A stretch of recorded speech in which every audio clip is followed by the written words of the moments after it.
بسم اللہ الرحمن الرحیم۔ السلام علیکم دوستو، میں ہوں ایڈوکیٹ قرۃ العین عائشہ اور آپ کی خدمت میں کیو اے لاء یوٹیوب چینل کی جانب سے حاضر۔ دوستو آج کی ویڈیو کا ٹاپک بہت ہی انٹرسٹنگ ہے، حلالہ۔ حلالہ عموماً زیر بحث رہتا ہے سوشل میڈیا پر، کسی محفل میں بیٹھ جائیں تو دوست احباب ایسے ٹاپک کو چھیڑ دیتے اور اکثر مختلف قسم کی آراء کا اظہار ہوتا رہتا ہے۔ دوستو آج کی ویڈیو میں ہم حلالہ کی شرعی اور قانونی حیثیت پر بات کریں گے کہ کیا حلالہ ہے یا کسی ٹائم پر یہ حرامہ بھی بن جاتا ہے۔ ویڈیو کا باقاعدہ آغاز کرنے سے پہلے ایک چھوٹی سی ریکویسٹ کروں گی کہ اگر آپ نے ہمارے چینل کو سبسکرائب نہیں کیا تو کائنڈلی ہمارے چینل کو سبسکرائب کیجئے۔ اگر آپ کو ویڈیو یوزفل لگتی ہے تو پلیز اس کو شیئر بھی ضرور کیجئے گا اور کامنٹ سیکشن میں اپنی رائے کا اظہار ضرور کیجئے۔ حلالہ کیا ہے؟ حلالہ ایک ایسا پروسیس ہے جس کو اللہ تعالیٰ نے ایک ایسے خاوند کے لیے کہ جس نے اپنی بیوی کو طلاق ثلاثہ ایک ہی وقت میں دے دی تھی، اس کو ایک آپشن دی ہے کہ اب وہ اس عورت سے نکاح میں کیسے آ سکتا ہے۔ اول تو اللہ تعالیٰ نے جب قرآن مجید میں طلاق کے حوالے سے احکامات جاری کیے تو ہم یہ دیکھتے ہیں کہ اللہ تعالیٰ نے طلاق کو ناپسندیدہ ترین چیز قرار دیا۔ حدیث میں آتا ہے رسول اللہ صلی اللہ علیہ وسلم نے فرمایا، اللہ کے ہاں حلال اور جائز کاموں میں سب سے زیادہ ناپسندیدہ طلاق ہے۔ حلالہ بالکل ایسے ہی ناپسندیدہ ہے جیسے طلاق ناپسندیدہ ہے، یعنی کہ حلالہ جائز تو ہے، حلال ہے، حرام نہیں ہے۔ اللہ تعالیٰ نے جب طلاق کے حوالے سے احکامات جاری فرمائے تو اس کا پروسیس اتنا ٹائم ٹیکنگ رکھا تاکہ خاوند اور بیوی کو سوچنے کا، اپنے ڈیسیجن کو ریکنسیڈر کرنے کا موقع مل سکے۔ جیسے طلاق احسن کے بارے میں اگر ہم کہیں تو طلاق احسن وہ طلاق ہے کہ جس کے اندر خاوند اپنی بیوی کو ایک طلاق جب پروناؤنس کرتا ہے تو 3 طہر یعنی کہ عدت مکمل ہونے تک انتظار کرتا ہے اور طلاق پروناؤنس نہیں کرتا۔ اسی طرح طلاق حسن ہے، طلاق حسن میں خاوند اپنی بیوی پر ایک دفعہ طلاق پروناؤنس کرتا ہے اور پھر 1 مہینے انتظار کرتا ہے اور پھر دوسری طلاق 1 مہینے کے بعد پروناؤنس کرتا ہے اور اسی طرح تیسری طلاق۔ جب تک تو 2 طلاقیں ہیں، جیسے اللہ تعالیٰ نے قرآن مجید میں فرمایا الطلاق مرتان، یعنی کہ جب تک 2 دفعہ طلاق دے گا ہسبینڈ تو وہ طلاق رجعی ہے،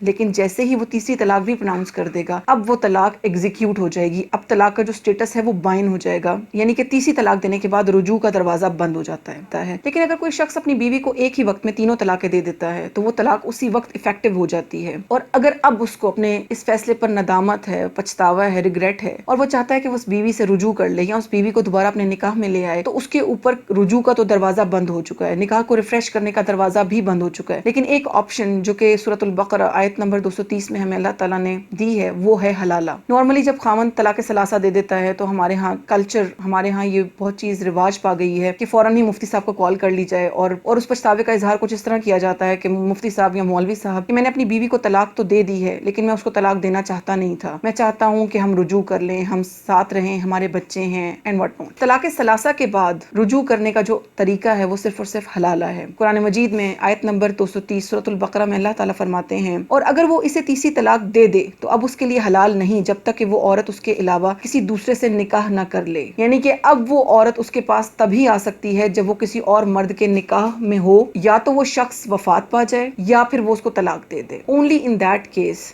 صرف تب وہ شخص اس عورت کو اپنے نکاح میں لے سکتا ہے۔ یہ سارٹ آف پنشمنٹ اللہ تعالیٰ نے تجویز کیا کہ وہ شخص جس کو پورا پروسیس بتایا تھا کہ طلاق دینے کا کیا طریقہ ہے، جذبات میں نہیں آنا، فیملی یونٹ کو بچانا ہے، اس نے جذبات میں آ کر طلاق ثلاثہ ایک ہی بار کہہ دی، یا اگر ایک بار نہیں بھی کہیں اس نے 3 طلاقیں طلاق احسن یا طلاق حسن کی صورت میں دی ہیں اور اب وہ رجوع کرنا چاہتا ہے تو اب وہ یہ جان لے کہ اس کے پاس صرف اور صرف ایک ہی راستہ ہے کہ اس کی بیوی کسی اور کے نکاح میں جائے گی۔ اب ہم بات کریں گے کہ حلالہ کرنا کیسا ہے، یعنی کہ کیا حلالہ کو انٹینشنلی کیا جا سکتا ہے؟ حلالہ کو انٹینشنلی نہیں کیا جا سکتا، حلالہ ایک نیچرل پروسیس ہے۔ نکاح جب بھی شریعت میں ہوتا ہے فیملی یونٹ کو قائم کرنے کے لیے ہوتا ہے، نسل کو بڑھانے کے لیے ہوتا ہے، اس سوسائٹی کے اس یونٹ کو مضبوط کرنے کے لیے ہوتا ہے جس کے اوپر پوری سوسائٹی بیس کر رہی ہوتی ہے۔ تو کوئی بھی شخص کسی عورت سے شادی نہیں کر سکتا صرف اس نیت کے ساتھ کہ میں تمہارے ساتھ کچھ ٹائم گزاروں گا، مہینہ 2 مہینہ، دن 2 دن، اور اس کے بعد میں تمہیں طلاق دے دوں گا۔ جیسے وہ ایک عالم صاحب نے ایک بہت مزیدار لطیفہ سنایا کہ ایک شخص نے اسی طرح طلاق ثلاثہ دی اور اپنی وائف کو ڈائیورس کر دیا، اور پھر وہ بہت نادم ہوا، بہت پریشان ہوا، مفتی صاحب کے پاس گیا، مفتی صاحب نے کہا جی حلالہ کرنا پڑے گا۔ ایک شخص کو ارینج کیا گیا اور اس شخص نے اس عورت کے ساتھ نکاح کر لیا اس معاہدے کے ساتھ کہ میں اس کو طلاق دے دوں گا تاکہ حلالہ کی صورت میں آپ اسے دوبارہ اپنے نکاح میں لے سکیں۔ جب اس عورت کا اس مرد سے نکاح ہو گیا جو اس کا سابقہ شوہر تھا، وہ اس شخص کے پاس آیا اور اس نے کہا کہ تم میری بیوی کو طلاق دو۔ تو اس شخص نے کہا کہ تمہاری بیوی کو طلاق؟ کس کی بیوی ہے یہ؟ اس نے کہا نہیں میرا مطلب ہے کہ تم اپنی بیوی کو طلاق دو۔ اس نے کہا کہ میری بیوی کو میں طلاق کیوں دوں؟ پہلی بات یہ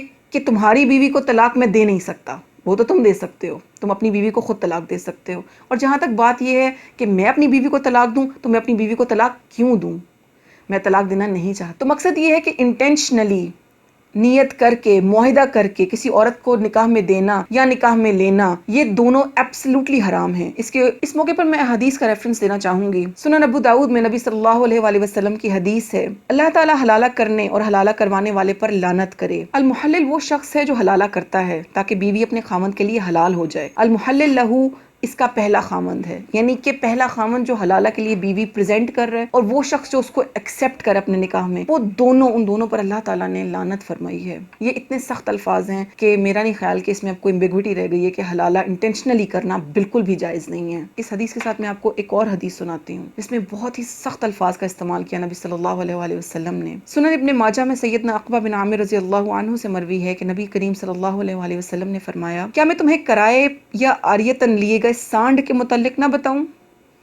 صحابہ کرام نے عرض کی، کیوں نہیں اللہ کے رسول صلی اللہ علیہ وآلہ وسلم، ضرور بتائیے۔ تو رسول اللہ صلی اللہ علیہ وآلہ وسلم نے فرمایا، وہ حلالہ کرنے والا ہے، اللہ تعالیٰ حلالہ کرنے اور حلالہ کروانے والے پر لعنت کرے۔ عبدالرزاق نے مصنف عبدالرزاق میں عمر بن خطاب رضی اللہ عنہ سے روایت کیا کہ انہوں نے لوگوں کو خطبہ دیتے ہوئے فرمایا، اللہ کی قسم میرے پاس جو حلالہ کرنے اور حلالہ کروانے والا لایا گیا تو میں اسے رجم کر دوں گا۔ یعنی کہ اگر دیکھا جائے تو حلالہ از اکول ٹو زنا، جو حلالہ انٹینشنلی کیا جاتا ہے وہ حلالہ نہیں ہے۔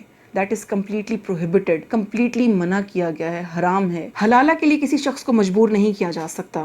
اگر حلالہ کوئی اپنی مرضی سے کرے گا، اس عورت کو نکاح میں لینے کی نیت سے کرے گا، گھر بسانے کی نیت سے کرے گا، اور پھر حادثاتی طور پر لیٹر آن اس کی ڈیتھ ہو جاتی ہے یا ان کی آپس میں نہیں نبھ پاتی اور ان کی ڈائیورس ہو جاتی ہے، ان دیٹ کیس وہ عورت اپنے پہلے ہسبینڈ کے پاس جا سکتی ہے۔ دس ہول پروسیس، یہ ایک نیچرل پروسیس ہے اور اس نیچرل پروسیس کو حلالہ کہا گیا۔ اور جیسے کہ میں نے پہلے عرض کی کہ حلالہ کا پروسیس رکھنے کا مقصد صرف اور صرف اس شخص کو یہ باور کروانا تھا کہ طلاق مذاق نہیں تھی، طلاق ایک ناپسندیدہ عمل ہے اور اللہ تعالیٰ نے جائز چیزوں میں سب سے زیادہ برا عمل قرار دیا ہے اسے۔ تو طلاق دیتے ہوئے 100 بار 1000 بار سوچنا چاہیے، اس کے طریقے پہ غور کرنا چاہیے۔ کوئی ایک بھی سرکمسٹانس ایسا ہے کہ جس میں گھر کو بچایا جا سکتا ہے تو ہماری پرائم ذمہ داری یہ ہے کہ ہم اپنے گھر کو بچائیں، کیونکہ بیسیکلی ہم اپنے گھر کو نہیں بچاتے، ہم اس یونٹ کو بچاتے ہیں جس نے لیٹر آن سوسائٹی کو بلڈ کرنا ہے، جو کہ ایک برک ہے، ایک اینٹ ہے اس عمارت میں جو کہ معاشرے کی عمارت ہے۔ یہ ذمہ داری ہم سب پر کلیکٹیولی عائد ہوتی ہے۔ انشاءاللہ نیکسٹ ویڈیو میں آپ سے پھر ملاقات ہوگی، تب تک کے لیے السلام علیکم ورحمۃ اللہ وبرکاتہ۔